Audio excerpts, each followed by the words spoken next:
Do you know what really happens inside the mind of a narcissist when you cut off contact with them for too long? It's not just silence or the loss of a relationship, it's a deep psychological collapse, a battle between the false self they project and the shadow they've always been terrified to face. Carl Jung once said that man does not become enlightened by imagining figures of light, but by having the courage to confront the darkness. And it is prolonged silence, the one thing they cannot control, that forces the narcissist to confront that shadow, the emptiness, the insecurity, and the fear of being forgotten. In today's video, we're going to decode the narcissist's reactions through the lens of Jungian psychology, from their outbursts of rage and despair to their obsession and primal fear of abandonment. You'll understand why silence holds more power than any argument, and why you, the one who dared to walk away, become the mirror exposing the truth they never wanted to see. Stay until the very end, because I believe what you're about to hear will not only help you understand the narcissist, but also empower you to reflect on your own healing journey through the light of Carl Jung. Part 1. The collapse of the illusion of control. When someone decides to walk away from a relationship with a narcissist, they often think it's simply leaving behind a toxic person.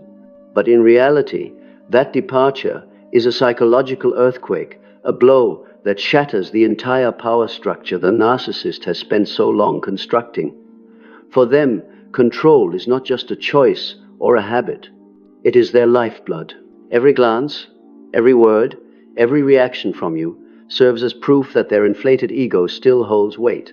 And when you choose silence, when you refuse to react, you shut the very door that provides oxygen to that false self. Carl Jung once said, "Power does not corrupt man. Fools, however, if they get into a position of power, corrupt power." The narcissist, clinging desperately to control, has hidden away a fragile shadow within the insecurity, the fear of being forgotten, and the gnawing sense of insignificance they refuse to face. But when control is stripped away, when you step out of the game, that shadow rises up, tearing apart the illusion they've been feeding on. For most people, losing control in a relationship can become an opportunity to learn, to grow, to recalibrate. But for the narcissist, this is nearly impossible. They cannot distinguish between who I am and who I control. Their identity doesn't stand on its own. It only exists in relation to how they manipulate and define others. By refusing to play the role they assigned you, you force them to confront a terrifying truth. There is nothing inside but an empty shell. That moment is like turning on a light inside a house of mirrors. Suddenly, all the distorted images they believed in collapse. They realize their power was never real, it was borrowed, sustained only by your reactions. And once you stop reacting, their illusion crumbles piece by piece. This collapse is not loud in the sense of theatrical tragedy. It is silent, yet it unleashes unbearable panic within them. Jung called this confronting the shadow, the moment when one is forced to see the parts of themselves they despise the most. The narcissist has spent their whole life running from that shadow, but your silence becomes the only remaining door, forcing them to look. That is why your silence is more powerful than any argument. It's not just cutting off contact, it is dismantling the illusion of power itself, the very foundation the narcissist clings to in order to survive. And when that illusion shatters, their world begins to collapse from within. Part 2. Silence as a mirror of the shadow. There is one thing a narcissist can never endure: silence. For most people, silence is simply a necessary pause after conflict, or a sign of disinterest. But for a narcissist, silence carries a completely different weight. It is a mirror reflecting back the naked truth about who they are. Throughout the relationship, the narcissist has grown accustomed to receiving your reactions, whether love, anger, or sorrow. To them, every reaction, positive or negative, is fuel for their ego. When you argue, they feel powerful. When you cry, they feel significant. Even when you hate them, it proves they still occupy space in your mind. But when everything vanishes, when silence replaces every word, every gesture, they are thrown into a void where they do not know how to exist. Carl Jung emphasized, "One does not become enlightened by imagining figures of light, but by making the darkness conscious. Your silence becomes the mirror that forces the narcissist to confront the shadow they have denied all their lives.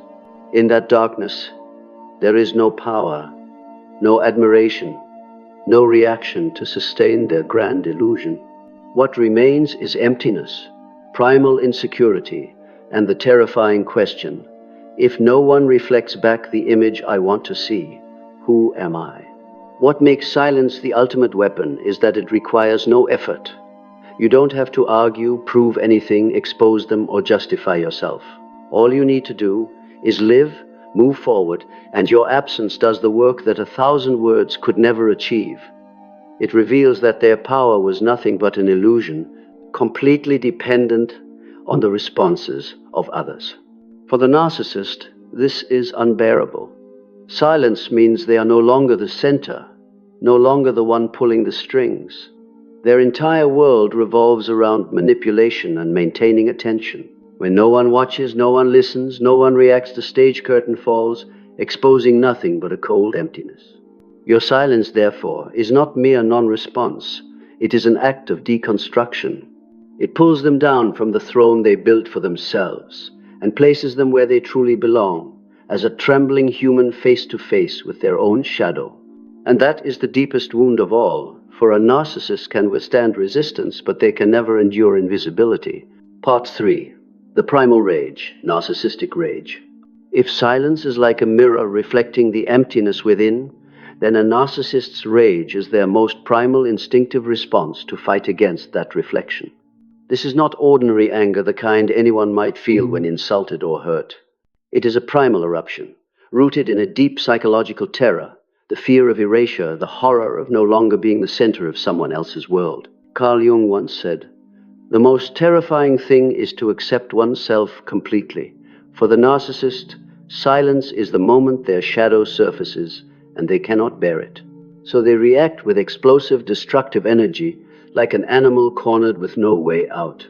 In this stage, you may witness a range of behaviors: long accusatory messages, irrational blame, venomous verbal outbursts, or even subtle threats. What matters most is not the content, it's the reaction.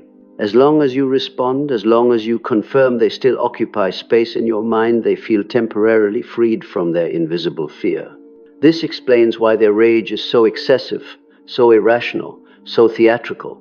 It isn't just directed at you, it spills over onto the world, onto anyone who makes them feel ignored or insignificant. Sometimes that fury even extends to family, co-workers, or complete strangers. Everyone becomes a target for what is, in truth, their internal panic. The paradox is this: their rage exposes the very weakness they are desperate to hide. Truly strong people know how to face silence without screaming. Only a fragile ego reacts as though it is being annihilated, simply by being ignored.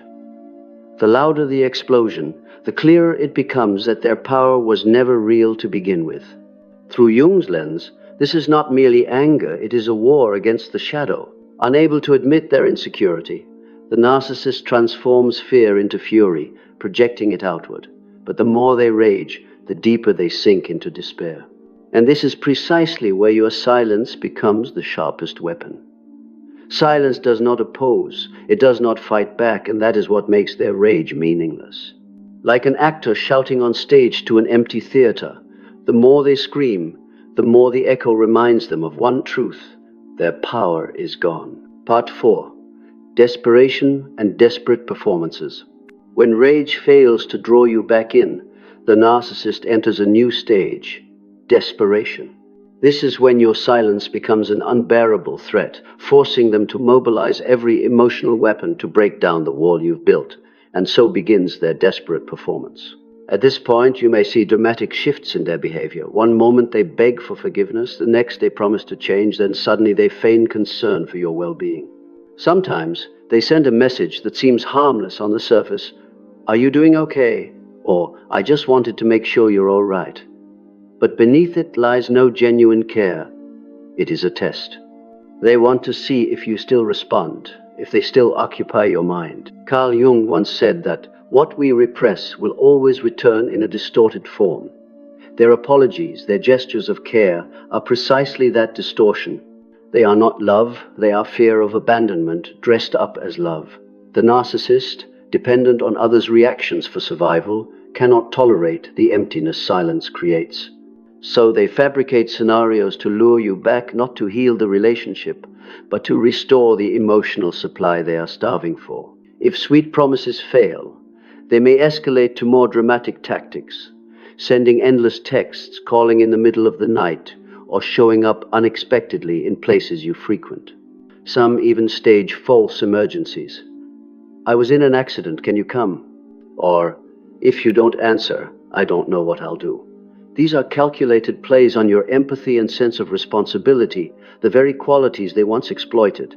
The crucial thing to remember: none of these performances stem from genuine remorse. They are survival strategies. For the narcissist, losing control means being forced to face their shadow, the insecurity, the fear of being forgotten, the emptiness they've spent a lifetime running from. And it is your prolonged silence that they cannot endure. It turns them into a thirsty wanderer in the desert, willing to play any role, victim, hero, or repentant soul, just to pull you back onto their stage. But you must never forget, it is all theater. When the curtain falls, the narcissist remains who they are: empty, insecure, and incapable of true change. Part 5. The smear campaign, control through image. When your silence drags on, when their promises and desperate theatrics no longer work, the narcissist often shifts to a new battlefield: image and reputation.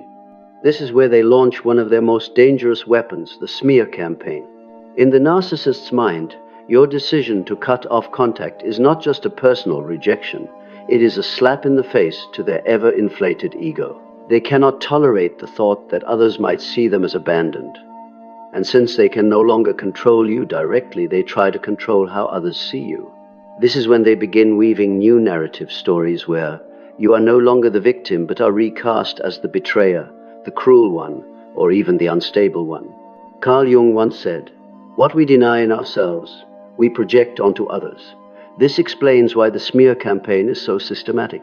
The narcissist cannot face their own shadow, the selfishness, deceit, and cruelty, so they project it onto you. They step into the role of the perfect victim, telling tales of all they endured and sacrificed, while painting you as the villain. It is not just social manipulation, it is their way of rescuing a collapsing ego.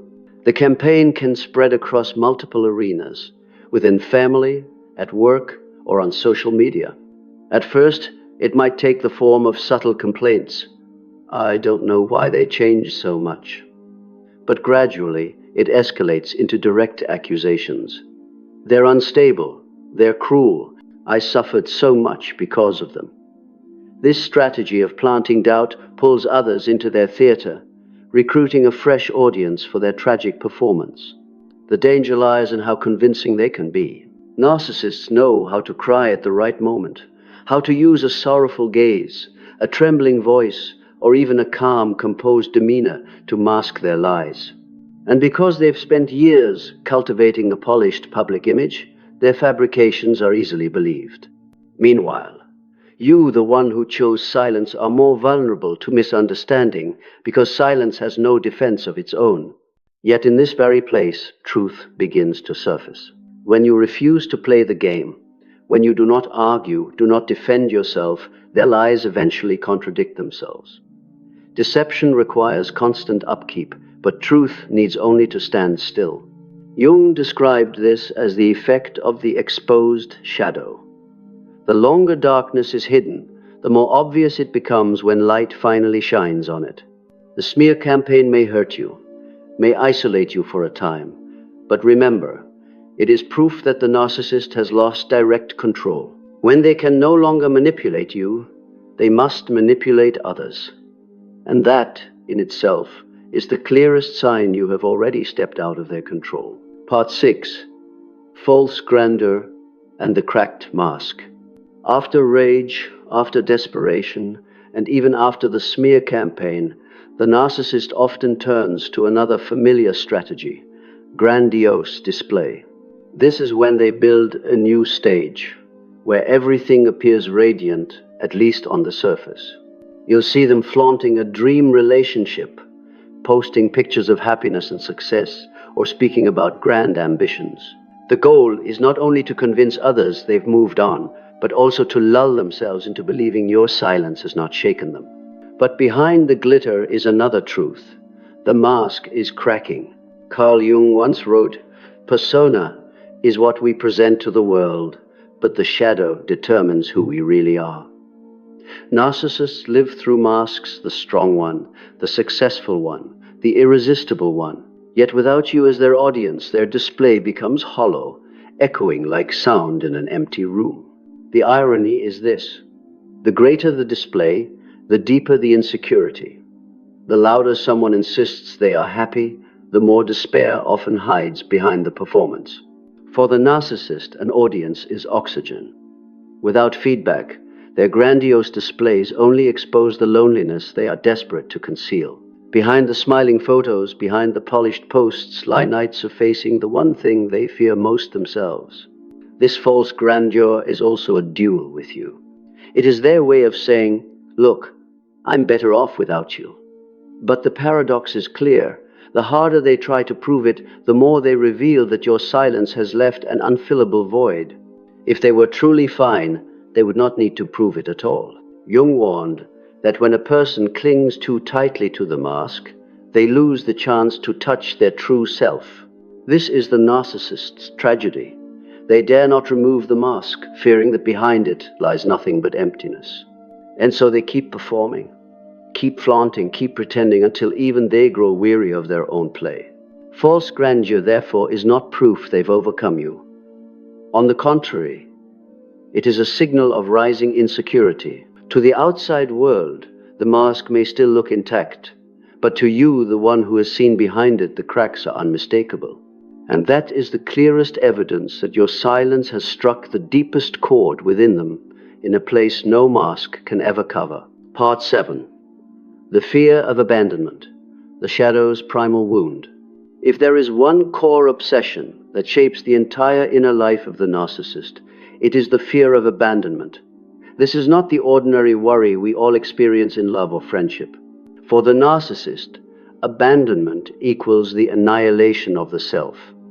Their ego is not built on a solid foundation. It is an artificial structure, existing only through reflection and validation from others. When you walk away, when you remain silent, that fragile structure collapses, revealing a desolate emptiness within. Carl Jung once wrote, "Behind every mask is a wounded child crying out." That child is the shadow the narcissist always denies. They may cloak themselves in pride, coldness, or power, but deep within lies the primal wound, the memory of love withdrawn, care that was conditional, or the presence of a parent or caregiver that only existed when they were good and in role. This shadow carries the buried belief: if I am not perfect, I will be abandoned. When you truly leave and hold to silence, that fear is fully activated. This is why they can shift from rage to despair, from flaunting to begging, in an instant.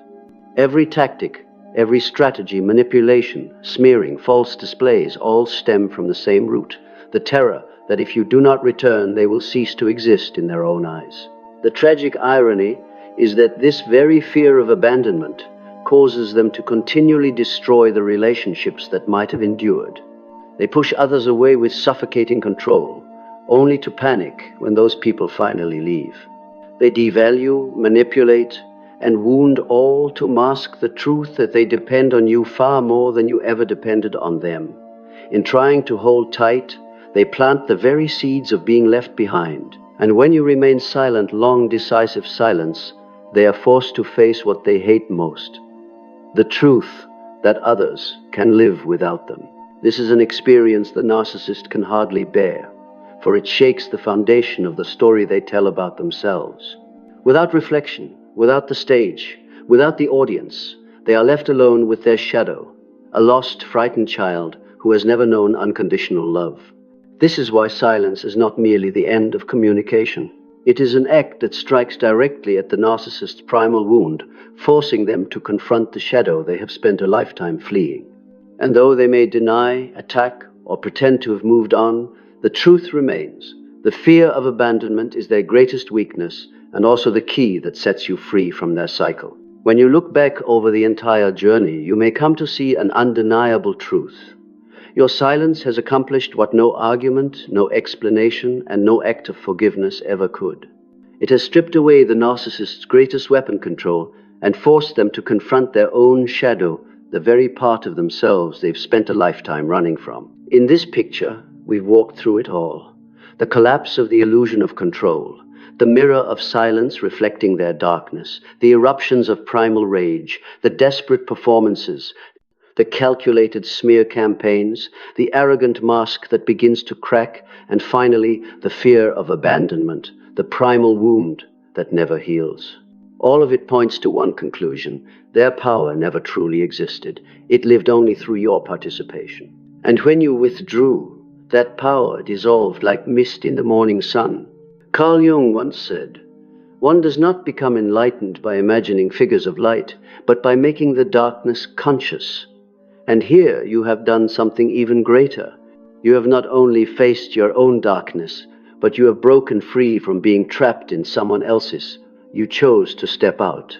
You chose silence. You chose freedom. And that choice is the clearest proof of your strength. The beauty lies in this. Silence does not require shouting, proving, or endless fighting. It simply requires you to hold steady, to stand in your own peace, and to let truth speak for itself. For truth does not need an argument, it only needs to exist. And your silence, your firm, resolute absence is the loudest testimony that you are no longer caught in the narcissist cycle. Yes, there may be times when you feel hurt by the smear campaigns or confused by their desperate acts. But remember, none of it speaks about you.